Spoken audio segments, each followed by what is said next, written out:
Hey guys, Mike here, the Detroit Borg, with a look at the Roku 3. So this replaces the Roku 2 XS at the top end of Roku's media streaming lineup.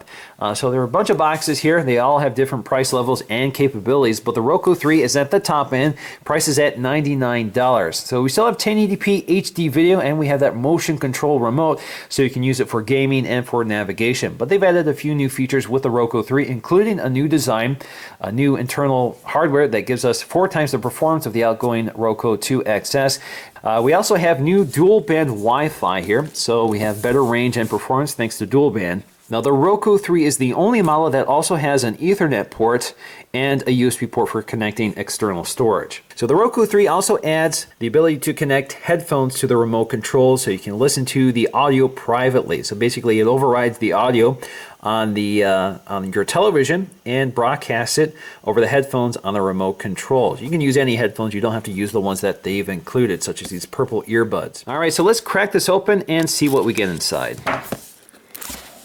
And just lift the lid. So we have our instruction booklet. We have our Roku player wrapped in plastic. We have our remote control. Looks like it has its lanyard already attached, so let's lift that up.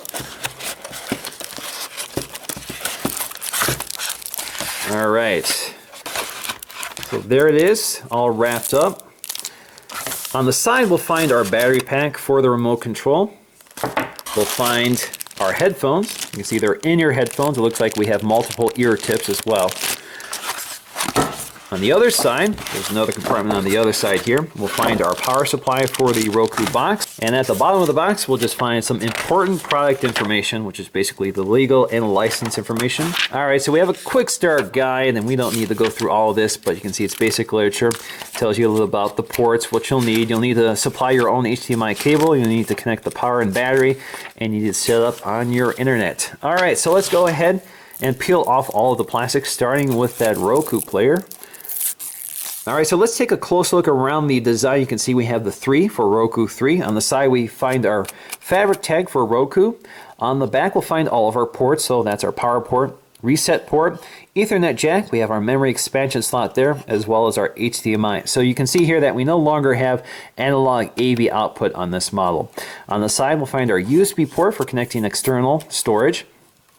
Roku 3 branding on the front. We also have an LED light here, which lights up when it's connected.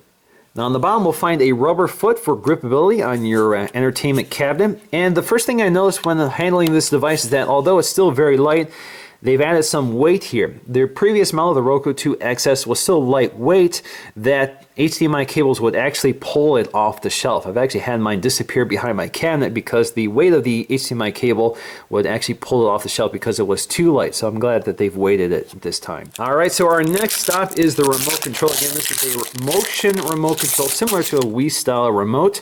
So it looks very similar to the old remote. You can see we have our gaming controls here, so you can use it in landscape mode or a standard remote mode. So you can see your standard D-pad, your back button, home button, your settings button, play, pause, reverse, etc.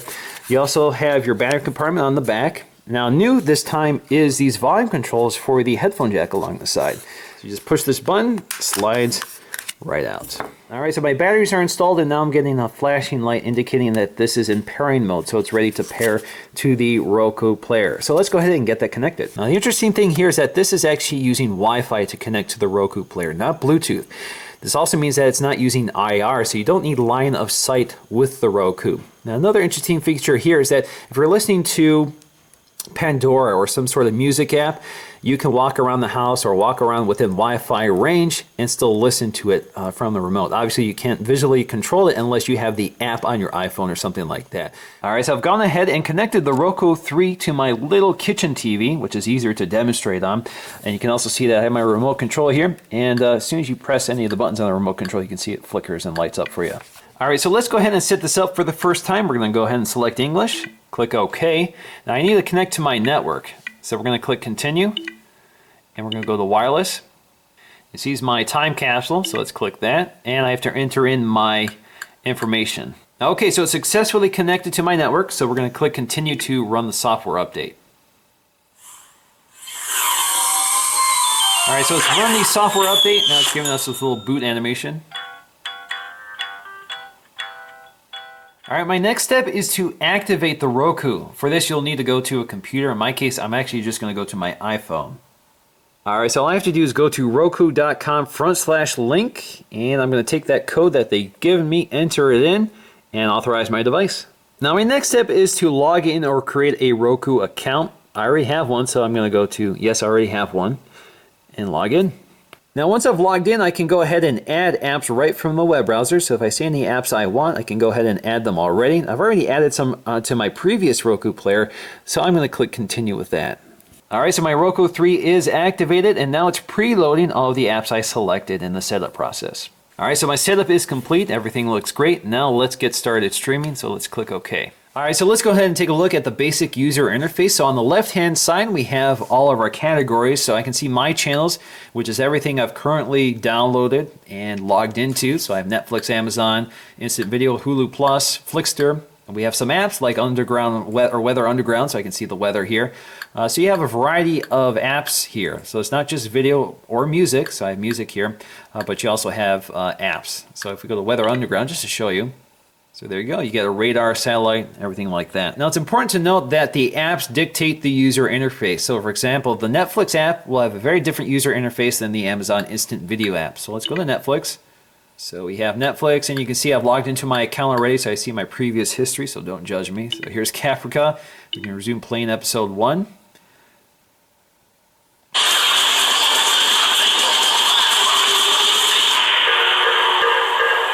All right, so it starts streaming pretty quickly, and quality does improve once it buffers a little better. So if we go to the Amazon Instant Video app, you'll see a little different user interface. So there you go. I've already logged into my account here. So we go to Prime Instant Videos. I'll see all the videos I have available to me for free, such as Avatar. And we can resume playing.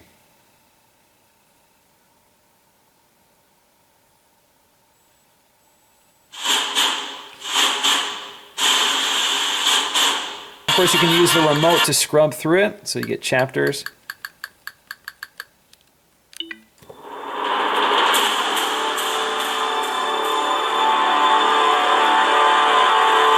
Now you can get more content by going to the channel store. So let's go to the channel store.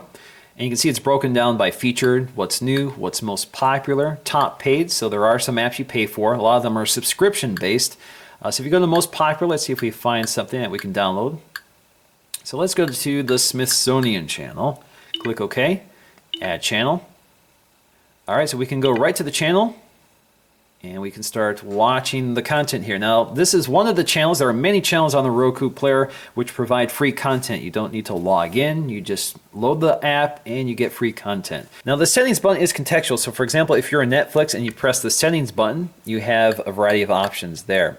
Now you can also remove channels, so you just go to the app, again press that settings button, and you can rate it, you can remove the channel, or you can move it around. So if I want to move it around, just click OK, and I can jog it around on the screen, left or right. Click OK to drop it. But if I want to remove it, just hold that settings button again, and remove the channel. Now we also have search, so we can search for something like Star Trek, which is a previous search I did, but let's go to Battlestar Galactica. Let's really geek it out here.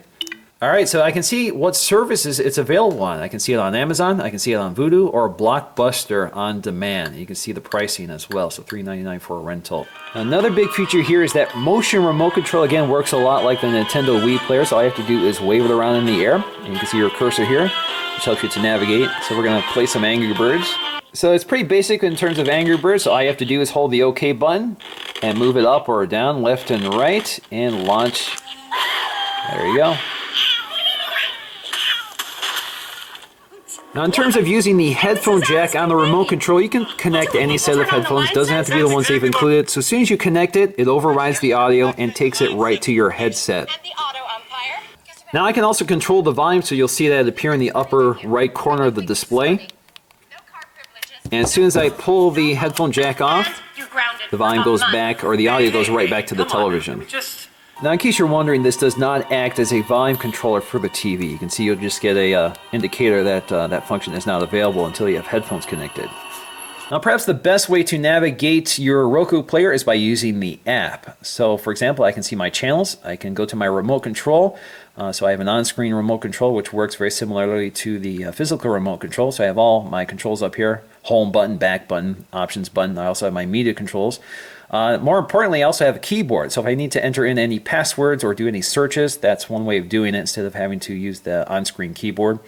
You also have the store here, which is a very easy way of navigating the store options. So instead of going through the store on the screen, you can do it right from here. You can see it does it all without changing the view on the screen. So let's see if I can find something I don't already have, such as NBC News, free, install.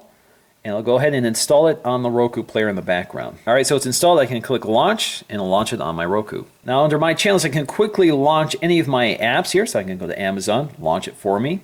I can change my mind and go to Netflix. It jumps to Netflix. Now another neat feature is called Play on Roku. So you can stream your music or photos directly to your Roku player. So it's kind of like a AirPlay feature, but it doesn't support video. So let's go ahead and play a song. Let's choose an artist. You can search your onboard library for the music. Again, your music has to be on your device and it streams from your device to your Roku player over the Wi-Fi network. So they all have to be on the same network. All right, so I just choose a song, click play, and the Roku takes over. Hey, Macklemore, can we go thrift shopping? All right, so you get the album art and you have your media controls right here, so you can stop it, pause it, that sort of thing. Now this also works with photos, so I can go to my camera roll here, and I'm just going to pick some here. I'll stream my photos. I can just swipe through them.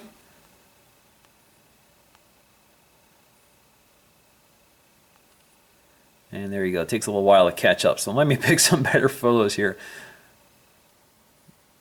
There you go. Now you can also access files on a USB drive. So if you connect a USB drive to your Roku player, you can access video, music, or photo files. So with the video files, you can see MKVs or MP4s. With music, you can see AAC or MP3. With photos, you can see JPEGs or PNGs. In order to browse those files, all you have to do is launch the Roku USB Media Player. Now if you don't have that app on your player, you can go to the App Store to get it. So basically it brings up a file viewer, and you can jump to a variety of file types and view them. So you can see things broken down by music, video, and photo. And it works pretty quickly and pretty easily. You can even see album art on some music files as well. Now under settings, you have lots and lots of options. And one of the more interesting ones is theme. So you can change the theme of your user interface. So right now we're on the standard Roku default theme, but you can go to Graphene. We'll take a moment to load it, and you can see it changes everything. Nebula is a more whimsical theme. I actually really like this one. It's kind of like a sci-fi theme. All right, there you go. So you can see a very colorful theme. So again, you can see how the icons have changed quite significantly for that theme. So there you go. That's Daydream, and you can check out the artwork. So again, very different sort of design and layout.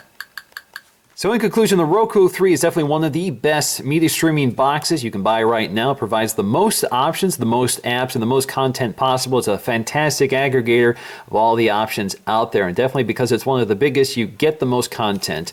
So of course, some of it is free, some of it is subscription based, and some of it is live. So you do get some live TV, but not really. It's pretty much an on-demand sort of box. You also get some apps to interact with information like weather or news or even your Facebook account. And certainly the ability to listen to your audio through the headphone jack and mute the TV is definitely very unique and very innovative, and something I could definitely imagine using. Again, you don't need to use the headphones they've included. You can use your own headphones to get a better quality experience.